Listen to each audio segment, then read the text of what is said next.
All right, here it is. Here it is. It is week two all of a sudden of this National Football League season. And what a week one we had. Welcome to Jonesing for Football. Bill Jones in Dallas. Young Cody Winstead. What is that over your shoulder? Jalen Hurts and young Cody Winstead in Philadelphia. Look at young Cody rubbing it in from Thursday night football last week. How you doing with your Ohio State Buckeye shirt? Life is treating you very well right now, young Cody. You are right, Bill Jones. The Eagles with a big win on Thursday Night Football to kick off the season. The Buckeyes, number one in the country, like normal. So, yeah, it's good to be me right now.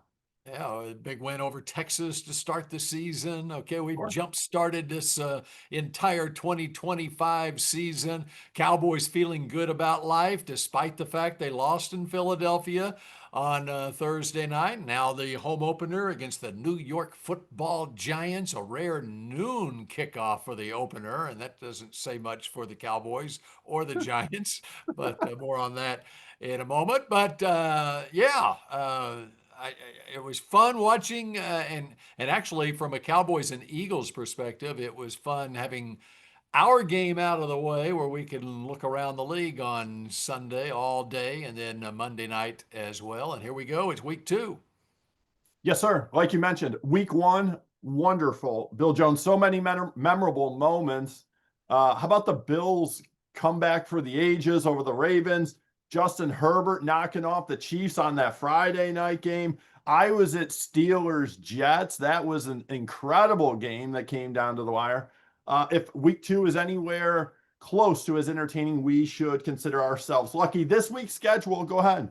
I was just going to say that. How about the big green notebook on week one? And specifically, let's see, how about Keon Coleman Yeah, in that true. Sunday night game? You're right. And how about Mecca Abuka on Sunday afternoon for the Tampa Bay Buccaneers? Two prime guys in the big green NFL draft scouting notebook.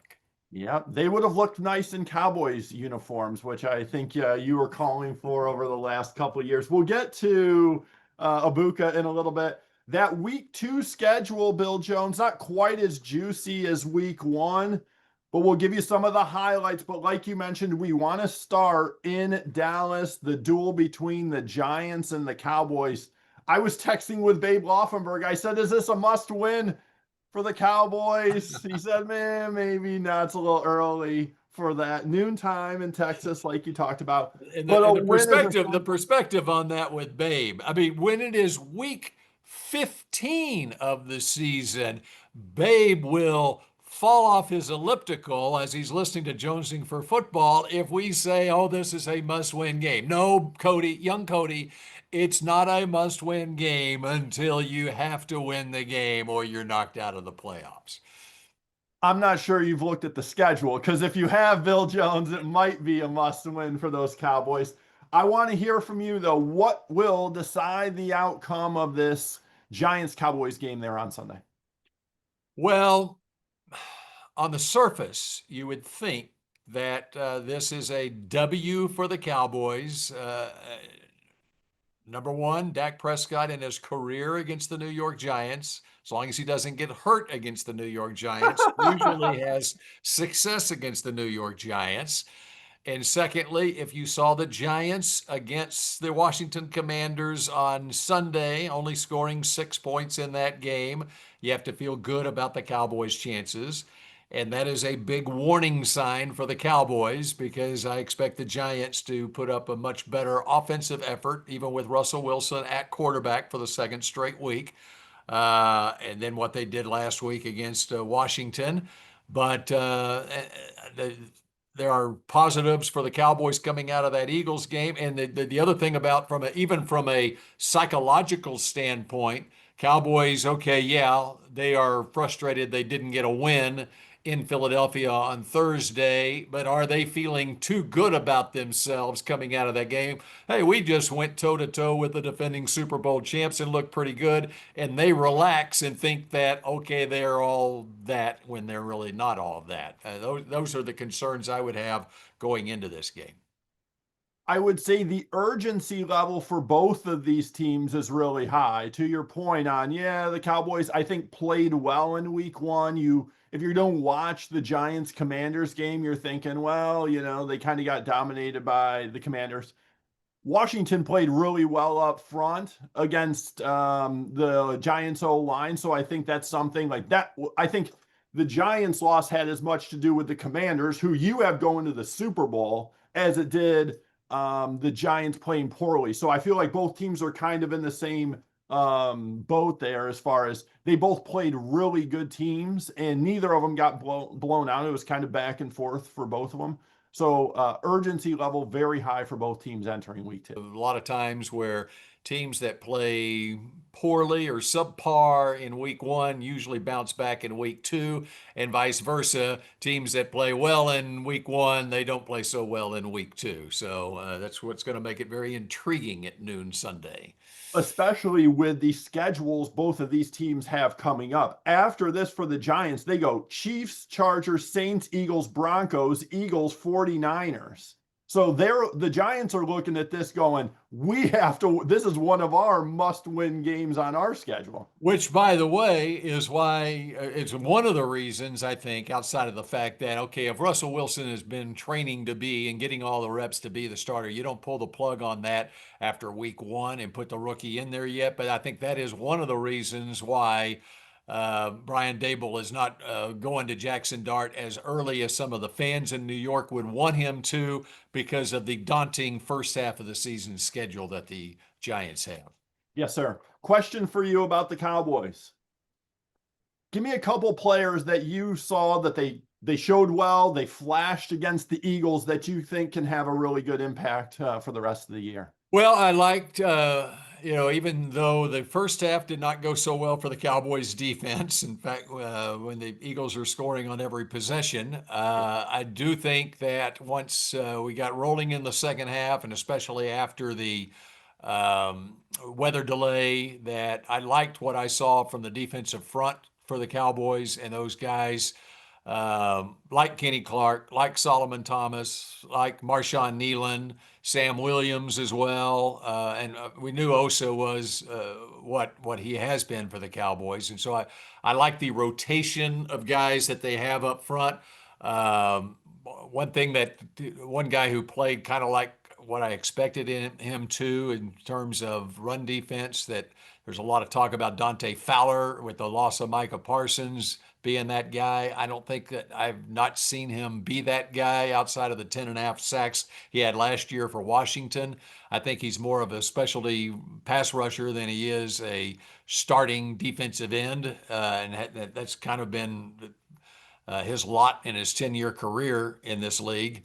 But those guys up front, I really liked what I saw out of those guys that I mentioned off the top. And then the interior of the offensive line, from Tyler Smith to Cooper Beebe to Tyler Booker. I like what I saw out of them, and the push that the Cowboys got in the run game with Javonte Williams, by the way, being the lead back and running between the tackles well.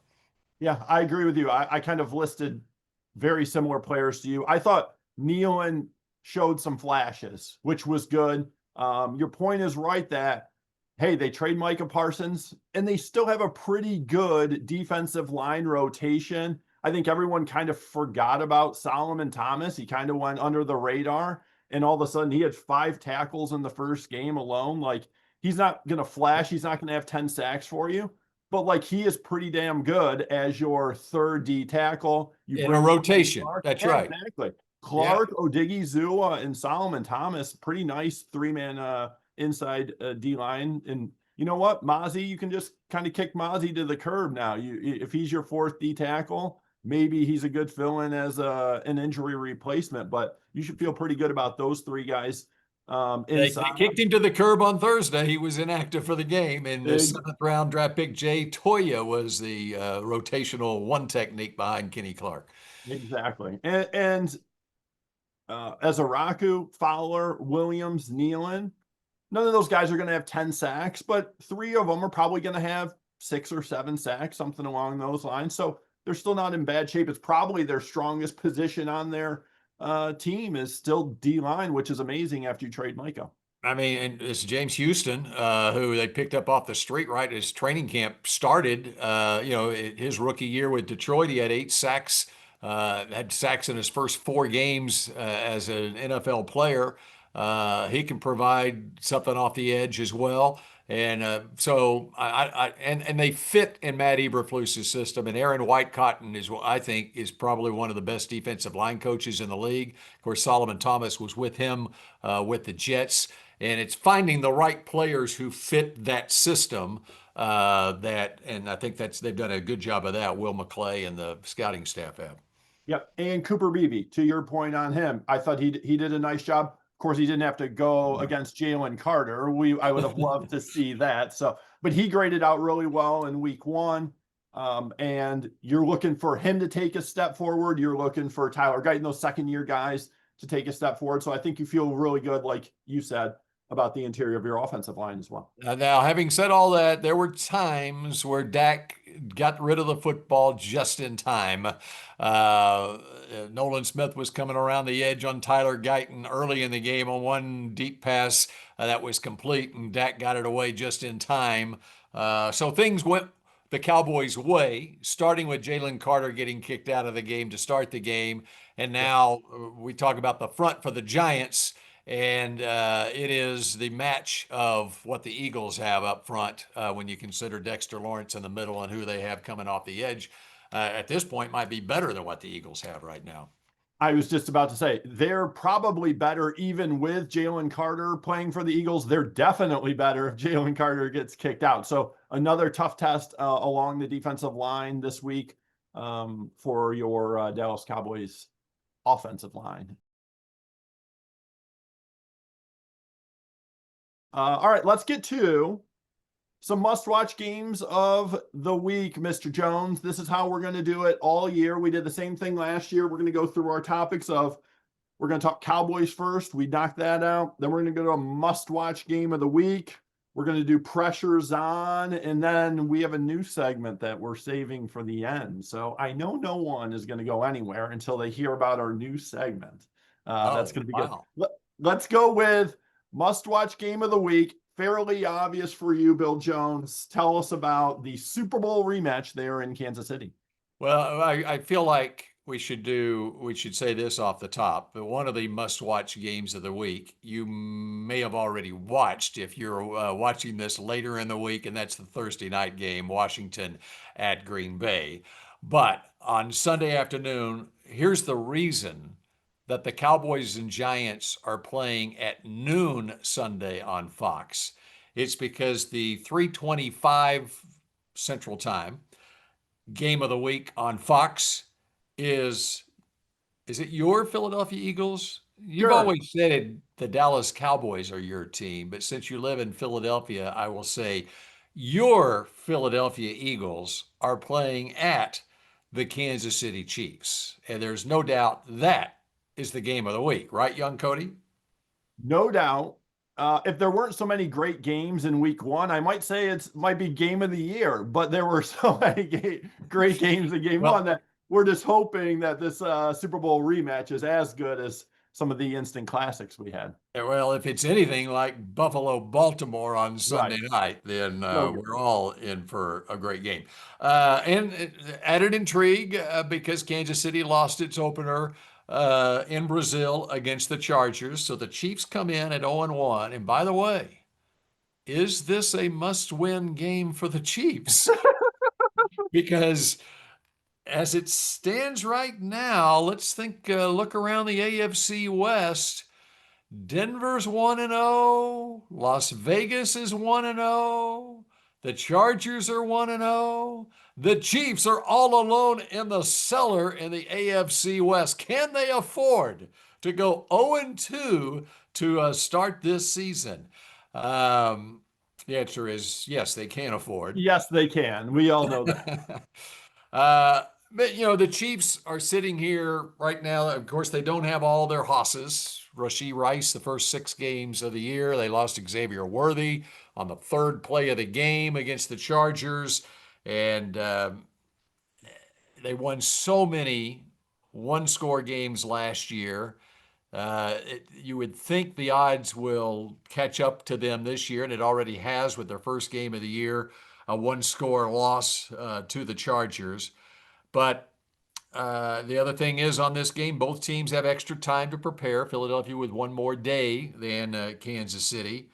The thing about the Eagles, um, and I'll ask you because you were there to see it. What concerns are there about the Eagles defense now after did the Cowboys expose some things? If CD Lamb doesn't have a couple of drops in that game, they could have really been pressed to the limit. As Cody holds up four fingers like we're going into the fourth quarter of this podcast right now. Four drops for CD cost them the win, I think. Did you see that CD, what he did the first thing when he got back home?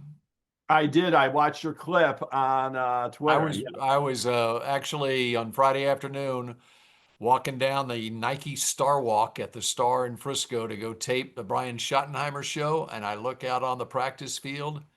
This is at 1:30 in the afternoon on Friday. Remind you, the Cowboys charter landed about 4:30 in the morning, and so CD got home probably 5:30 in the morning. I guess he got a little bit of sleep. And then the first thing he did, it was the players were off all weekend, mandated on the CBA basically. And so I look out there, and right in front of the TV studio at the Star is the jugs machine. And there's one player out there with his helmet on, and it was CD Lamb on the jugs machine, which I thought was pretty interesting. Yeah. But anyway, my question to you, are there concerns that Patrick Mahomes, even without all his weapons at wide receiver, that you would have, even with Jalen Carter back, and we'll see what happens with him, um, concerns that you would have about the Eagles' defense that might be got exposed a little bit? Here's what I'll say. Jalen Carter is by far the best defensive player on the team, and having him for the Chiefs game will make all the difference in the world, honestly. It's hard to really evaluate their game against the Cowboys without Carter. He makes that big of a difference in that D tackle position, stopping the run. Like you said, the Cowboys had some success running against the Eagles. I think that would change if Jalen Carter is there. I don't know if anything is. I think it's too early to say they kind of got exposed in certain areas against the Dallas defense just because Jalen Carter makes that big of a difference. And but that's one of the concerns I had even coming into the season about the Eagles are there's not a whole lot of changes on that defense, but they are and rightfully so. Howie drafts very well, as we all know, and there are guys that are going into their second year and they're guys that have been recent draft picks that he's counting on, and he's trusting his own evaluation on them, and they're ready to step up. And so you let some guys walk out the door. You have to from a salary cap standpoint too, and so it may be a time here the first part of the season where they get their legs a little bit, and so in early season game at Kansas City. I think it's a toss-up game, and I wouldn't be surprised if it goes either way. I would agree, a toss-up game, and that Eagles D line, like you said, still we'll see how good they really are. Josh Sweat is gone. Brandon Graham is gone. Milton Williams is gone. And then Jalen Carter gets kicked out before the game basically even started. So a lot of new pieces rotating in week one. We'll see how much better they are in week two. One thing to keep an eye on for the Chiefs, they kind of revamped their tackle position in the offseason, trying to fix what bothered them last year, especially in the Super Bowl. By the way, 6 penalties from the 2 tackles. Simmons, the rookie, had 2 penalties. Jawan Taylor had 4 penalties in the opener, Bill Jones, 2 false starts, 2 holdings. So I'm not sure if they've solved that issue yet. And that could be a big thing in this game is those tackle positions. One other note on the Eagles is they traded for Tank Bigsby this week and gave up a 5th and 6th round draft pick to Jacksonville to shore up a running back position that obviously needed shoring up for the Eagles, right? They only had the best back in the league, and I thought they actually had pretty good backups. AJ Dillon from a running standpoint, you have Will Shipley from a pass catching standpoint. I thought they were solid at running back 2, running back 3, and Holly's like, yeah, we could be better. You know what though? And it, and the insiders in Philly will tell you this. It was the kickoff return ability of Tank Bigsby. And when you see what's happening with kickoffs this year with the rule change, where the ball comes out to the 35-yard line, there are going to be, and there already have been, Yep. more kickoff returns. And there's the beauty of Howie Roseman again. He takes, okay, he's adjusts to what he sees. And after week one, he's got a kick returner in Tank Bigsby that he really likes. And by the way, with Jacksonville last year, Tank Bigsby averaged 4.6 yards a carry with Right. 7 touchdowns. Right. So Right. I think they're clearly going to cut back a little bit on Saquon's snaps and touches. I think that's what they're thinking. And Bigsby gives them a really good option there as to go along with Dillon, to go along with Shipley in the pass catching game. All right, Bill what's your Jones, can I give game? you? I am going to do a game you're very familiar with, and I know you're watching closely based on the quarterbacks. Broncos, Colts, little off the radar. Both teams victorious in week one. Did it in different ways, though. Denver, a hard fought victory, close game against the Titans, while Indy boat raced Miami there. What makes this matchup intriguing? We get to find out if Daniel Jones has really taken a step forward. Looked unbelievable in the opener. 22 of 29, 272, a touchdown, no picks, a 116 rating. It's the most passing yards he's had in a win in 2 years. Michael Pittman and Tyler Warren giving him two guys that can create a little separation. But you also have to reiterate, it was against the Dolphins. This week's test will be a little different going against the Broncos, who have one of the best defenses in the league, featuring the reigning defensive player of the year, Pat Surtain, and a bunch of other really quality players. They contained Cam Ward in his debut, giving up just 4 yards per pass attempt. And we'll see how they do going up a weight class or two to face Shane Steichen and Danny Dimes. On the other side, Bills guy Bo Nix started a little slow, just 176 pass yards on 40 attempts. He had a touchdown, 2 picks, 60 passer rating, but he played well enough to win the game. He did do a nice job spreading it around. 11 Broncos caught passes, which was tied for most of any team in the league. He'll go up against a Lou Anarumo defense, which I talked about all offseason. They got off to a great start, embarrassing Tua and company. And Bill Jones, this is why I actually picked the Colts to win the AFC South. A lot of talent. They kind of just needed to put it all together. Also a big game for wild card positioning at the end of the year. I expect both of these teams to have 9, 10 wins, something around that mark. So this could be the difference when the end of the season rolls around. Well, let me say this about Bo Nix. And I did like him. The Big Green Notebook liked him coming out. In fact, I think Sean Payton probably took a look inside the Big Green Notebook before he decided to draft Bo Nix. You But probably sent him a PDF. how do you send a PDF of a notebook? You scanned it, scanned Oh, it to a okay. All right. PDF, and then you That's sent it to the us. that's the beauty of the notebook. It is a physical notebook. It's not a PDF file. I Okay. It's know, but old you can turn school. it into a PDF, Bill Jones. I'll tell you Yeah. how to do that after the show here. Um, Bo Nix, and I think I said it at the time, I liked him in that draft, okay, as a guy who can step in and play pretty immediately. I Yeah. don't know that I like Bo Nix's upside. He's not going to be, now this is an incredibly high bar.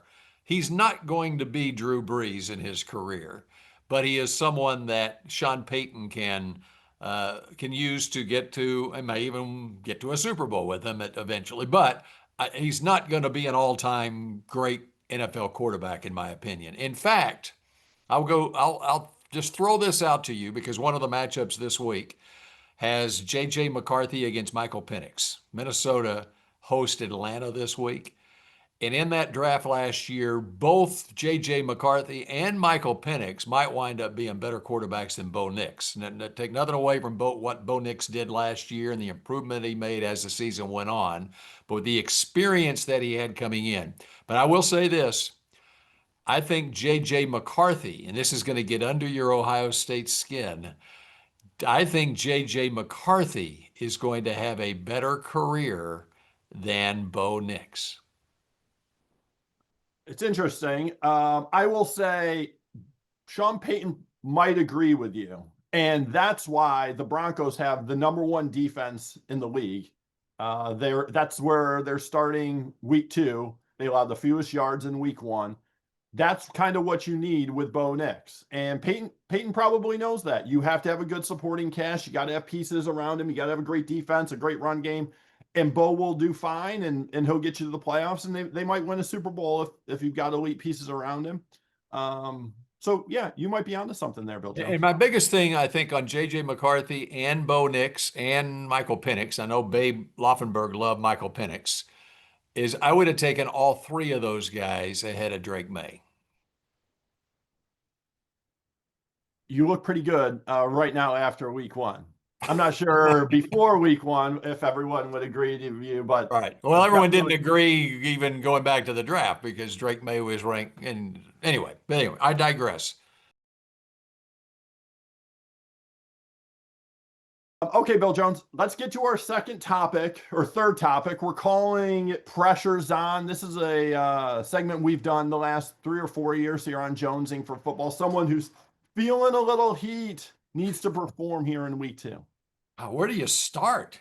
A lot Where of do you options. start with the pressures on? And there's different ways we can do the pressures on. And sometimes it'll be a quarterback facing a team that can sack the quarterback. And so they're obviously, literally, the pressure's on that quarterback. Yep, But otherwise, maybe a player who has a lot of pressure on them. Did Micah Parsons have pressure on him to perform for Green Bay in week 1?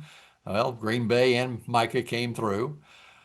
Or maybe it's a coach who has pressure on them. true. And I've got two coaches for sure who already have pressure on them after week 1. No, topping the list would be Mike McDaniel in Miami, okay, with Yep, that disaster yep. in the opening Sunday. Brian Dable with the Giants, all of a sudden, the pressure was already on him, and it just got magnified. Pressure on Russell Wilson, okay.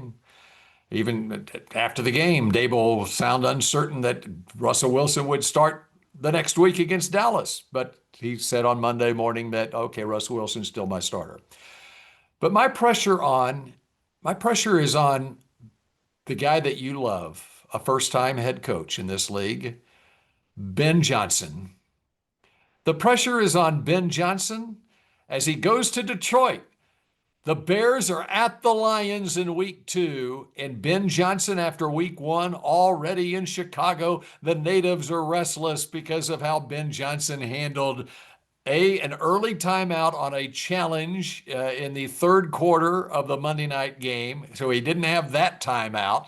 And we come down to nearing the 2-minute warning, and they were down 10, and I'm shouting at my TV with only one timeout left and with a 2-minute warning, you have to get points on the board before the 2-minute warning because you can't leave this to an onside kick to come back in this game. So I'm yelling at my TV with 2:15 left. I don't care. Yeah, you would love to score the touchdown, but you got to kick the field goal here because you have to.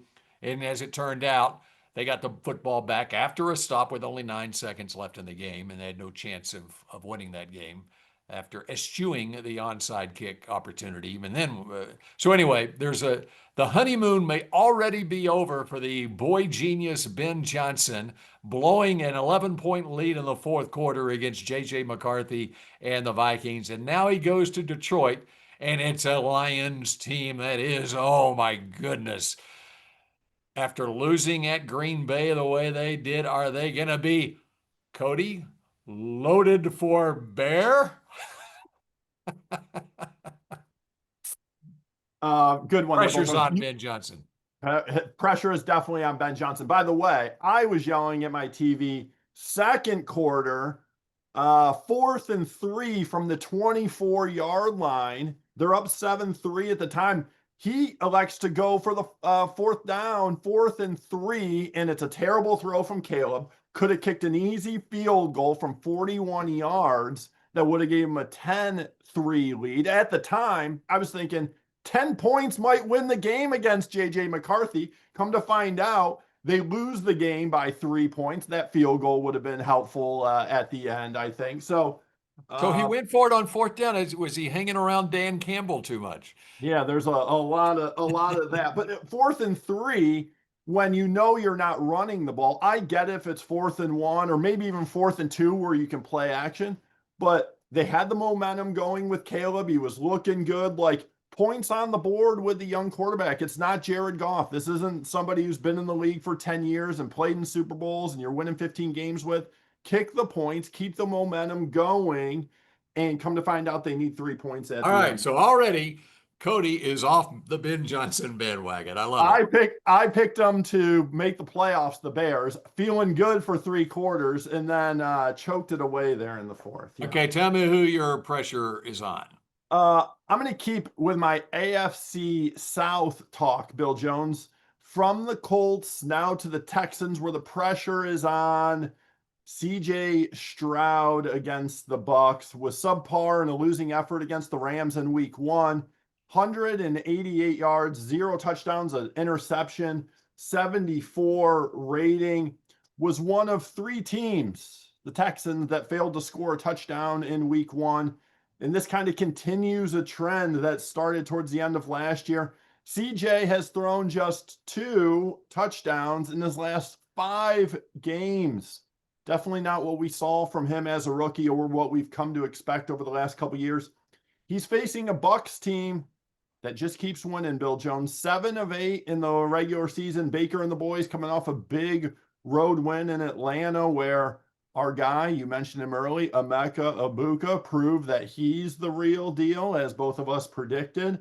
I'm glad Ibuka ended up in Tampa because he's going to get a lot of run, a lot of snaps, a lot of catches down there. I love that. Anyway, back to CJ. He's going to have to keep up with one of the best offenses in the league. And make no mistake about it, Houston needs to win this game at home, Bill Jones. They have 3 of their next 4 on the road, including 1 in Baltimore. The Texans could be staring at something like a 2-5 start in a big hole in that division. So CJ Stroud's got to make sure that doesn't happen. So pressure's on the Texans quarterback on Monday Night Football. Okay. Very good. Um, yeah, Houston. That's a big pressure game for the entire Texans team against Tampa Bay coming in there. But 100% agree. yeah. Going to be a great game on Monday night. Those 2 teams, both 2 playoff teams from last year, and teams with pretty high expectations this season. Do you want to do our new segment, Bill Jones? Let's do it. Here we go. We're calling it our fantasy favorite. It's very complicated. It's basically just a dude who's going to ball out in week 2. You can go any direction you want. Tell me a player who's going to have a great fantasy week this weekend. All right, this is not based on any sort of fantasy analytics, okay? You're the one that's into the fantasy analytics. You'll give us all sorts of Cody wins stats on why a fantasy football player, and I look forward to this segment for that reason. Yep. I'm more into the psychological, the emotional effect of certain matchups during a week. And so the one that leaps off the page for me, the guy that's going to have a big week this week, is a game that's going to be played near your neck of the woods in Pittsburgh. The Steelers are hosting the Seahawks. Let's see, are there any former Seahawks who are playing for the Steelers now? Oh, yeah. There's a guy named DK Metcalf playing Yep. against his former team. Now, Metcalf against the Jets in the come from behind win for the Steelers had 7 targets, 4 catches for 83 yards. He's going to go for more than that against Seattle. Now, Yep. Seattle's got a decent defense, and Seattle is hurting after giving up a lead late against San Francisco at home last week. And so they're going to be motivated as well. But no one's going to be motivated like DK Metcalf is. And Aaron Rodgers is going to make sure he gets the football. And so it's DK Metcalf is my guy. If you got him, well, you're starting him anyway. But just expect him to ball out against his former team. I will be there on Sunday, Bill Jones. That is the game I'm covering for ESPN. Sal Palantoni will be there. So that's a huge game. He's on the radio, Sal Pal on the radio. That's always good stuff. But I'm with you. The DK Metcalf Bowl, and you mentioned it at the end. If anybody knows about revenge against their former team, it's Aaron Rodgers, who just got his revenge against the Jets. So he wants to make sure DK Metcalf gets his revenge against the Seahawks. So I agree with you. I think DK is going to have a big game. I'm going. Isn't it interesting how the NFL schedule maker had Rodgers against his former team in week 1 and Metcalf against his former team in week 2? Yeah, exactly. Maybe some ties to the Steelers from the NFL schedule makers right there. I'm going with a wide receiver myself, Bill Jones, and in honor of my Buckeyes being #1 in the country again, and this is why I'm wearing my Ohio State shirt today. I'm keeping with the OSU theme, and I'm going with Marvin Harrison Jr. of the Cardinals. They're hosting the Panthers. I drafted Marv on a couple teams and it paid off in week 1. 5 catches, 71 yards. He had a touchdown. And the other big thing with Marv, which you really have to pay attention to, a high catch percentage. 5 grabs on 6 targets, 83%, which was a huge improvement after catching just 53% of the passes thrown in his direction last year. It also included a 45-yard bomb over the top, second longest play of his career. So signs are pointing to him and Kyler being more on the same page. After last year, they weren't even in the same book, Bill Jones. Now they might be at least closer to the same page. They face a Carolina defense that allowed 200 yards on the ground last week. So guess what they're going to do this week? Plug those holes in the front 7, which should open up things for Kyler and Maserati Marv down deep in the secondary there. I expect over 100 yards from Marvin, which would be the 3rd time in his career he's going over 100. So big year for Marv, big year for the Cardinals. I remember I picked them to make the playoffs. Cardinals could be starting 2-0 here, Bill Jones. Maserati Marv, huh? That's what they call him. That's what they call him. Gus Johnson actually calls him that during game. Is there a reason outside of the alliteration? Well, my guess is he drives a Maserati or 2 or 3. I don't know how many he has, but yeah, Maserati Marv is the nickname that Gus Johnson gave him And during his now we college know career. why the Ohio State Buckeyes won the national championship. It's the Maseratis they're giving out there. Well, Marv has a decent amount of money, so he would wear Gucci stuff to games, and yeah, Maserati. I don't think I've ever seen him in the Maserati, but that's just what they call him because he's like a sports car on the field too. I think that has something to do. Oh, there you go. Okay. All right. Well, so I like the little fantasy football at the Me, end here. I like me that. too, Bill Jones. I like this. We'll monitor it. We'll bring it back next week, and I'll figure out how many yards DK had and how many yards Marv had, and we like to track our predictions here on So Jones is Code. this, oh, so this is a competition. I wasn't going to do it as a competition just because of like, what are we going to do? Point systems or whatever. But I was just going to at least bring it back or to prove that we were I like right. that. Let's whoever has the better, and maybe Babe Loffenberg can be the judge each week on who had the better fantasy. Not that Babe is into fantasy football at all, but who had the better week. We can text Babe and say, hey, who wins this week? Was it Maserati Marv or was it DK Donkey Metcalf. Kong Metcalf? All right, I'm fine with that. And I'll provide the fantasy points for each guy in my fantasy league, which is a PPR league. Okay. So we'll be able to include that as well. Are there any other leagues that you got to go with PPR? PPR is the only way you can do it. Yes, but you can do half point Well, I PPR know or you can't. full Yeah. point PPR, so it gets a little complicated. Plus, there's bonuses. My league does bonuses for over 100 receiving yards. You get 5 points for going over Okay. 100. So All right. depends on the league. Honorable mention fantasy football player this week would be CeeDee Lamb. Okay. Okay.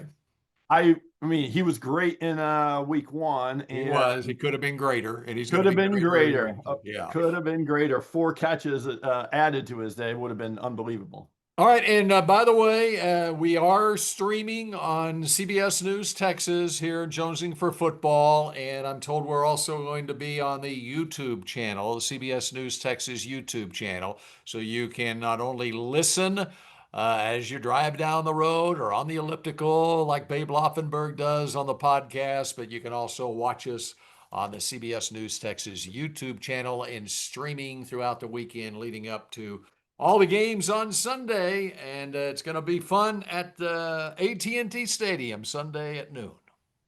Yes, sir. See, I like us as a dual screen. You know, you got your Thursday night game or your Saturday college game on one screen, and then you have Jonesing for football on your iPad down there. You're getting your NFL fix as well. See, that's a good way We to do it.